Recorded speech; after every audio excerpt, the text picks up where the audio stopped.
Hello and welcome to YNWA Transfer News, your ultimate source for all Liverpool FC transfer news. Our first news is this. Arne Slot's terrible decision costs Liverpool as their luck runs out at Crystal Palace. The Reds had been outplayed, battered, and bruised by Crystal Palace, and yet Arne Slot's side were still stood on their feet, within touching distance of saving a point. It wasn't uncharted waters for the Reds. As they entered the final minutes of the game, Slot's side have made a habit of digging deep to find a late winner. And it was from a familiar face, Federico Chiesa, who provided similar heroics against Bournemouth. Slot's side looked clueless for large parts of the game, playing a system that is struggling to get the best out of Megabucks duo Florian Wirtz and Alexander Isak, while, whisper it quietly, Mohamed Salah looks almost over the hill. However, champions find a way, and that's what Slot has done this season, a mark of champions. They were absolutely pummeled in the first half, but they just don't stop. They are relentless, Chris Sutton said on BBC Radio 5 Live, before adding, "It's a horrible error from Chris Richards. Palace defense has been superb today, but he misjudges that. Chiesa feeds the ball past Henderson. He has no chance of stopping that." To add to the drama, there was a VAR check for handball from Salah, but it couldn't find any conclusive evidence that the ball touched his hand. However, there was still time for Liverpool to win the game and, crucially, lose it. "It is everything that Crystal Palace deserve," Ashley Williams said on Final Score as Eddie Nketiah found the back of the net in the 98th minute. Arne Slot is moaning at the fourth official. "It is a great finish from Eddie Nketiah. Liverpool were furious," pointing out there had only been 6 minutes of added time, and that had elapsed when Nketiah found the net. However, it was a result that had been coming for Liverpool. Game after game, Liverpool have relied on individual brilliance and a moment of chaos in the final minutes of the games. You can't continue that across a season. There is one undefeated team left in the Premier League, and it's not Liverpool. Federico Chiesa makes Liverpool point as Arne Slot move backfires. 5 talking points. Eddie Nketiah gave Liverpool a taste of its own medicine at Crystal Palace as the Reds fell to a late defeat deep into stoppage time. Federico Chiesa came off the bench and looked to have scored another goal to earn Liverpool something after a woeful first half cost Arne Slot's side the chance to move 8 points clear of Arsenal, but the Italian was then outdone in the 98th minute by an even later striker. First half, when a second ball from a corner dropped for Ismail Assar to poke him from close range, the winger, back from injury, was never going to miss, and only good fortune, poor finishing and some good goalkeeping kept Liverpool in the game after that. Crystal Palace looked set to be made to pay for its wastefulness. However, with Chiesa scoring late, only for Nketiah to repeat the trick. Here are the 5 things Liverpool.com spotted as the game unfolded, with Slot's halftime changes paying off, but not doing enough to turn things around. Crystal Palace, the deserving victor. Prior to kickoff, Crystal Palace's bio on X simply read, 17 unbeaten. You could see the confidence that the Eagles have at the moment, and they set a club record in terms of an unbeaten run, 18 games, with its previous best set in 1969. That bio needs an update. Liverpool didn't show up in the first half and was made to pay. Crystal Palace, on another day, might have been wishing it scored one more of the hatful of chances that it created. But a combination of poor finishing and good goalkeeping from Alisson Becker kept the scoreline down. Oliver Glasner has a team of good players who are well drilled in his system. If it was a little more ruthless, it would have been out of sight here before Liverpool got going. The Reds can have no complaints about coming away with nothing. Florian Wirtz. Lost Florian Wirtz has not played much from the left during his Liverpool career to date. He has normally been deployed centrally as a number 10, but he was shifted wide-ish here to accommodate the most physical midfield possible. In truth, the German was moving inside at every opportunity. Wirtz was on the right touchline as much as the left one, and it all looked a bit muddled. He couldn't find space and wasn't offering an out ball on the wing. It is safe to say that the formation switch that Arne Slot plumped for didn't work. Wirtz, Isak, and Salah as a front three is exciting on paper, but just didn't work at all. In the second half, things looked much more balanced. Wirtz was in the middle by design then and was much more involved. He couldn't quite help Liverpool find the back of the net, though, and he was taken off and replaced by Chiesa. Alexander Isak misfires. Making his first Premier League start since becoming the British record transfer, Isak had one big chance when he was through on goal but under pressure from the Crystal Palace defense. Aside from that, he was feeding on relative scraps. Isak headed over the bar in the second half, but that wasn't his fault. Most of the chances that came to him were self-generated. The main positive was that he played so many minutes as he continues to get back up to speed. Nearing the end of his mini preseason, the striker's issue here was quality of opportunity rather than a lack of sharpness. Marc Guehi impresses. Had things gone slightly differently on transfer deadline day, Marc Guehi could have been lining up for Liverpool here. Instead, the England ace was on the left of the Crystal Palace back three, marshalling those around him and keeping a keen eye on Mohamed Salah, who was drifting inside from the right. Guehi is a big fan favorite at Selhurst Park, and while he will almost certainly be playing his final season in the red and white stripes of the South London outfit, Crystal Palace was right to keep him. Without a replacement, it had no choice, and with a European campaign to contend with, Oliver Glasner was correct to put his foot down. Here, Guehi wasn't giving Liverpool an inch. The England ace didn't put a foot wrong, though Liverpool would have wanted to test him significantly more than it did. Premier League state of play.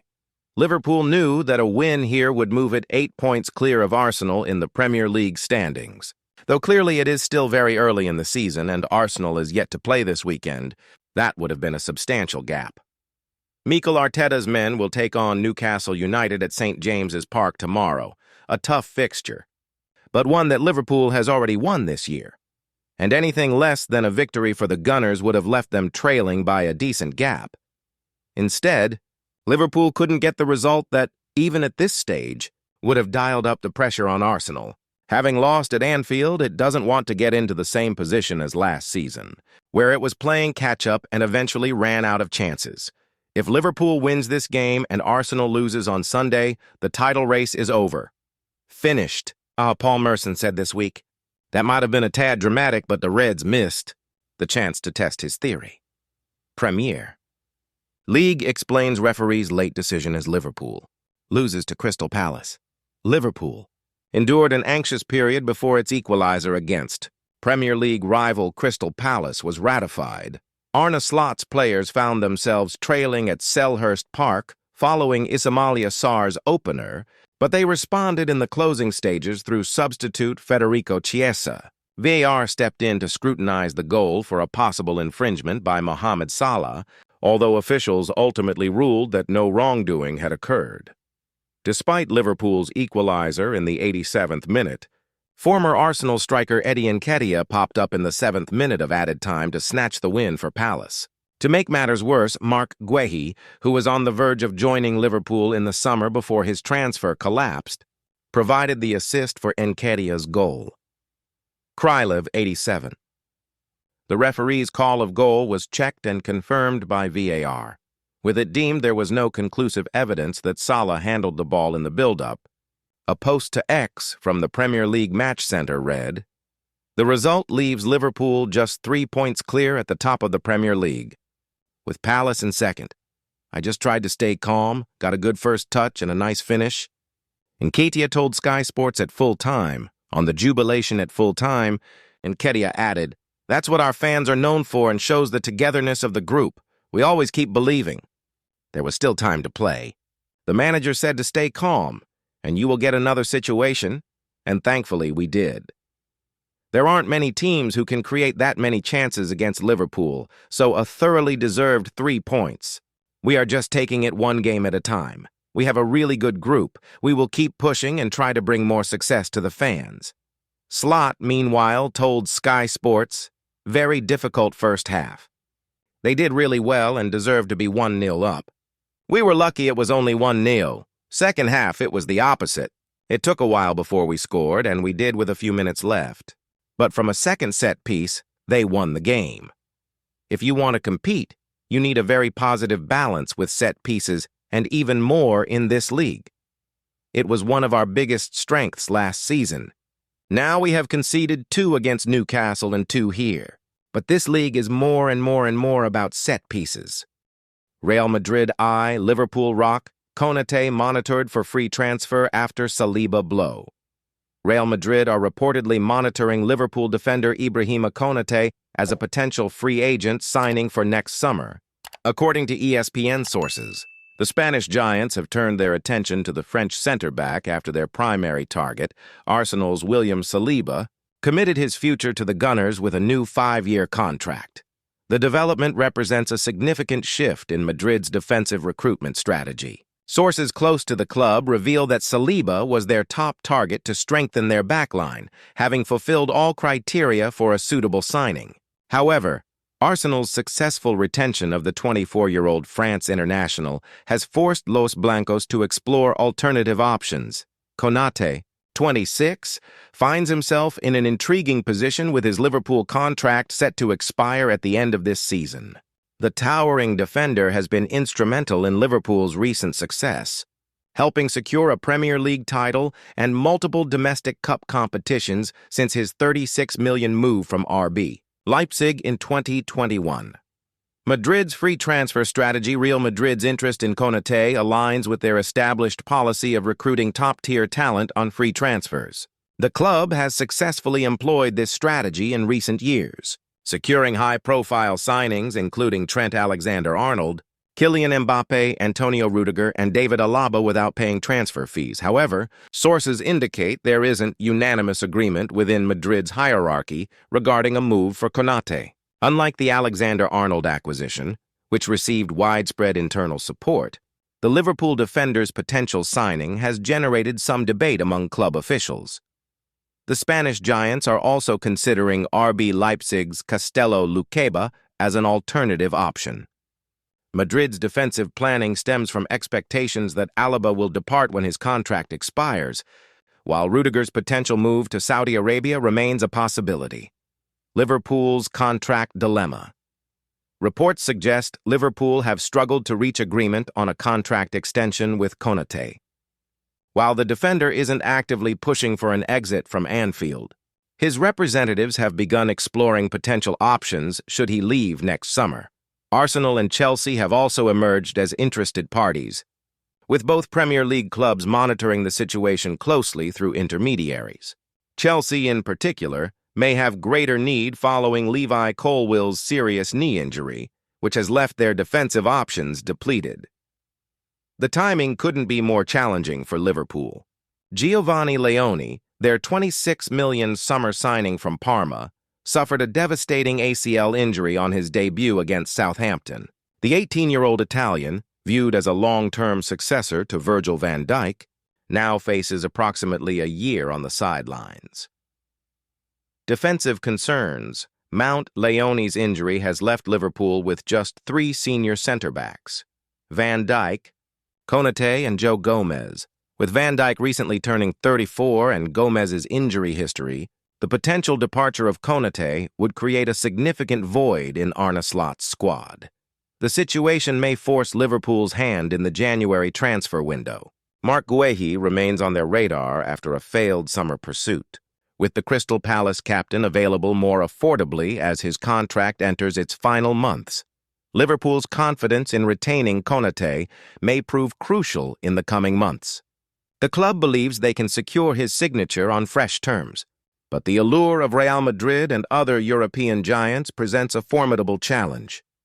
As the January window approaches, this developing story could reshape the defensive landscapes of both the Premier League and La Liga.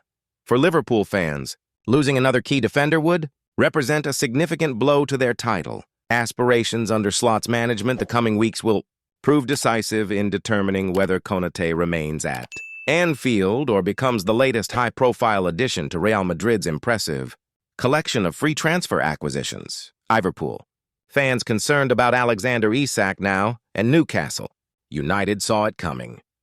Liverpool fans on social media have slammed former Newcastle United striker Alexander Isak for not being fit. Enough. Newcastle sold Isak to Liverpool for a British record fee on deadline day, but the Reds are still to see the best from the Sweden international. While Isak did score for Liverpool against Southampton in the Carabao Cup earlier this week, he's yet to get off the mark in the Premier League this season.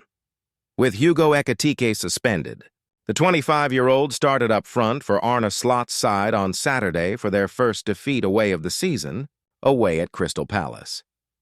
Isak decided not to train with the Newcastle United squad over the course of pre-season, and Red supporters online were unhappy with his fitness levels. Liverpool fans criticize Alexander Isak's fitness having dropped points for the first time this season. A section of the Liverpool support online expressed their frustration with Isak's fitness. The forward could not do much to stop his team from losing, although admittedly Palace away is currently one of the most difficult games in the division. I don't think Isak is fully fit. He's looked slow so far, said another fan. Another added, Isak isn't match fit for a game of this tempo. Another tweet read, Isak isn't fit at all. Isak is so far from match fit. Need to get him fully fit. Would have had Jadon Danns involved today, wrote another supporter. When Newcastle United think Alexander Isak will be fully fit prior to his departure, those inside Newcastle drew up a bespoke fitness plan for the former Real Sociedad striker in case he stayed at the club. Having made himself unavailable in the weeks and months before his move to Anfield, they needed to develop some sort of program to get the player back up to speed. Interestingly, Newcastle did not think Isak would be fully fit until after the October international break. Obviously, those inside Anfield will back themselves to get him up to speed as quickly as possible. However, Isak's decision to exclude himself from Newcastle United training appears to be costing him during the early stages of his Liverpool career. Thank you for watching. Like and comment, subscribe.